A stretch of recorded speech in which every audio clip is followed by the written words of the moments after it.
This video is sponsored by Card Kingdom. You can visit their store by using my referral link in the description below.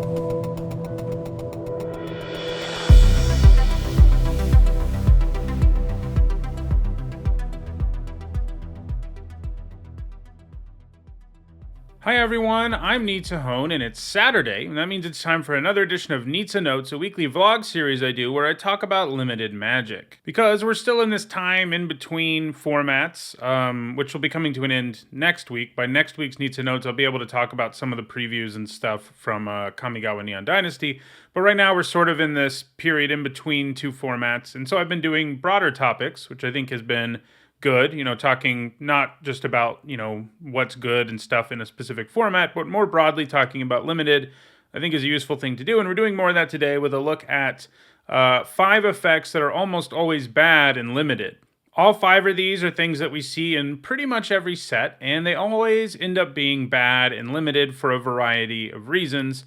And I think just sort of going into any limited format and knowing these 5 things are almost always bad can be pretty helpful, especially if you don't have time to learn every card and watch a set review. Just sort of knowing these kinds of effects are bad will be pretty helpful. Overall, it'll also help you evaluate cards and so forth. So let's get into talking about this. So first up, I've got discard spells. Now, this one I have sort of at the bottom. There's not really an order here, but I do have this one kind of at the bottom because this is the one that maybe it's less accurate to say almost always bad and limited, but it's true that discard spells, especially ones that only trade 1 for 1, which means, you play your discard spell and your opponent discards a card, those kinds of discard spells are almost always bad and limited. Things get a little better when we're talking about things like Mind Rot, and Mind Rot itself isn't especially good, but it's not terrible. But when you add little effects to Mind Rot like you do with No Way Out, where we had the one that also exiled the opponent's graveyard in a set with a graveyard theme, those are actually decently playable cards, and No Way Out was more than decently playable. So really what I'm talking about here are cards that all they do is allow a 1-for-1 trade, and most of those are bad and limited, especially if they're kind of narrow. A really common example of this that we see reprinted all the time is Duress, a card that's great in constructed sideboards, even makes it into main decks in constructed sometimes depending on the metagame, but in limited, its chances of hitting a card are already really low, and even if you do hit a card, you're just trading 1 for 1 and not impacting the board at all. Another example of this is Dread Fugue. This is always going to trade 1 for 1, and it has a narrow effect if you cast it the normal way. If you cast it with Cleave, it turns into Coercion, but Coercion isn't an especially good limited card either. Paying 3 to trade 1 for 1 and not add to the board at all is just bad and limited. And, something we're going to see throughout this list is basically, you want effects that add to the board and give you a full card's worth of value. And with cards like Duress and Dread Fugue and their ilk, you're just not getting that. Now, when you add a discard effect to a creature that enters the battlefield and makes your opponent discard a card, or you add it to some sort of incidental effect or repeatable activated ability, then you have something there, obviously. But cards that just make the opponent discard, especially only a 1-for-1 trade, tend to be very bad and limited. Next up, I've got Rituals. So these are effects that all they do is give you a 1-turn mana boost. This is an effect that is famously powerful in Constructed, right? And so this is the kind of thing that I think it's easy to overrate because you look at something like, let's say, Irencrag Feat, and you're like, wow, I can pay, a small amount of mana, 4 mana, and generate 7. That's amazing. You get 7 mana on turn 4. And, that's true, especially in Constructed, where sort of accelerating past your opponent and playing an unbeatable threat with a powerful enter the battlefield ability, for example, Irencrag Feat was putting Muxus into play a lot in Historic. When you're doing that, yeah, you're going to win the game. But the problem in Limited is, with a card like Irencrag Feat, which gives you so much mana, is, first of all, it's a terrible top deck. And, any card that is terrible when you draw it late is questionable. Second of all, even if it's not a top deck and you use it early to power out your 7-drop, sometimes it'll work out for you and you'll just do it. But the problem you end up with is your 7-drop on average isn't that powerful in Limited, and your opponent could easily kill it and you may get no value out of it at all. So you 2-for-1 yourself. So what you're doing with these ritual effects is you are using up a card and basically setting yourself up for a 2-for-1, and that is not a good thing to do in Limited. Now, this is also something that doesn't really apply to like Cube, where you have storm decks and you can also power out crazy powerful things with rituals.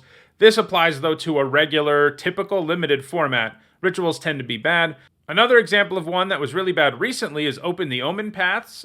This one, you spend 3 to get 4, so it's not even as impressive as Irencrag Feat. It does fix your mana, which is a thing, I guess. But you're still going down 2 cards for a very minimal mana boost and a little bit of mana fixing here, which is almost never worth it. And the interesting thing about Open the Omen Paths is it does have this second effect, but that effect is also so underpowered and unimpressive that the card was still unplayable.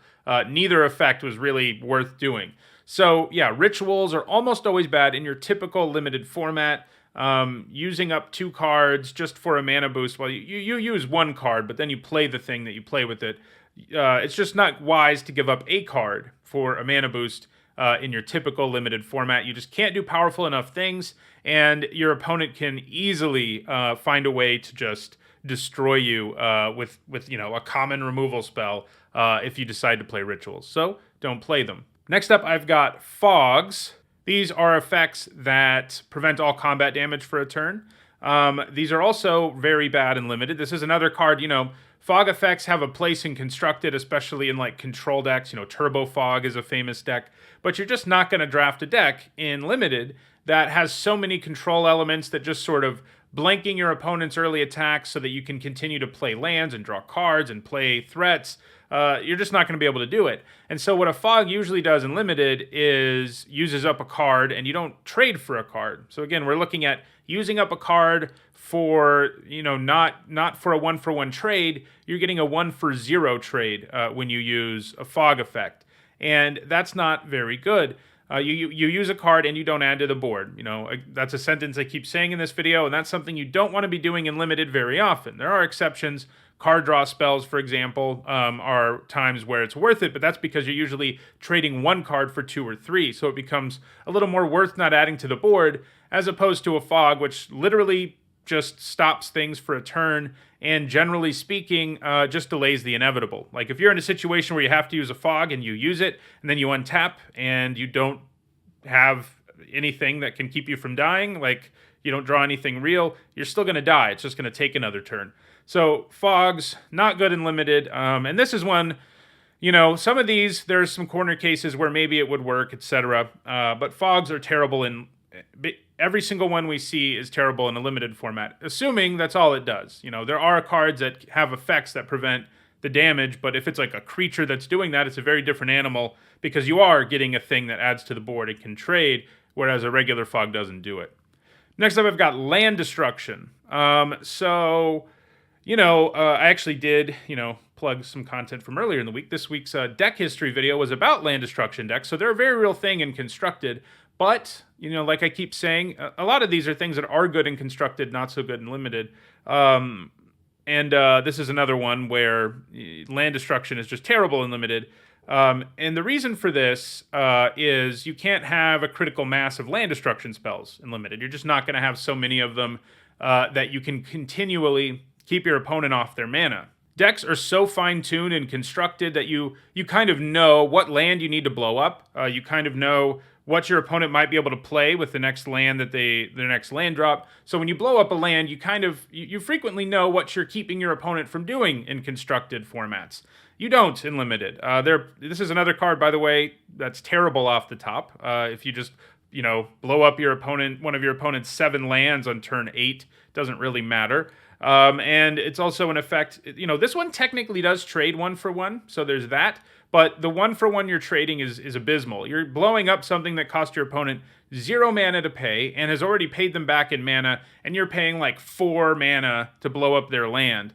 And almost never is that worth doing. Now, there are some situations where you have you're up against an opponent who has a very greedy mana base, and maybe you side in land destruction in best of 3, but even then, it's pretty questionable. So any card that just destroys a land, and it can have a minor effect like Robo Reading, doesn't matter. The effect isn't enough for it to be worth playing.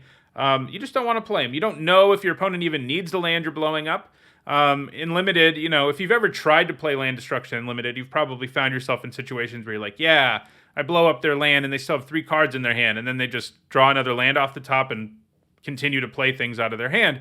And the chances of that are pretty high. So yeah, land destruction just doesn't do enough in limited. If you could get a critical mass of it and we had like 3 mana land destruction spells in limited like we do in constructed, might get interesting, but I doubt we'll ever see a land destruction archetype just because it's such a feel bad kind of deck to play against. But land destruction in limited, not good. And the last sort of effect that's almost always bad in limited is burn that only targets your opponent, like, Lava Spike or Lava Axe. These are cards that only hit your opponent. And again, this is something, well, Lava Axe isn't good in constructed. It's not very efficient. Lava Spike is, though. And but the reason for that is you can build this this deck filled with burn spells that hit the opponent.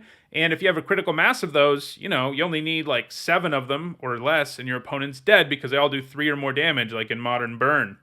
But in limited, once again, kind of like with a ritual or a fog, you're just using up a card and not impacting the board at all. And basically, unless you're killing your opponent with your Lava Axe, you end up really far behind your opponent because you just paid 5 mana to not do anything. Meanwhile, your opponent probably has a comparable amount of mana and will actually add something to the board. But you just can't get a critical mass of burn spells that you can just aim at the opponent in limited. Again, probably not an archetype we'll ever see. It would be very hard to have one around in limited to begin with.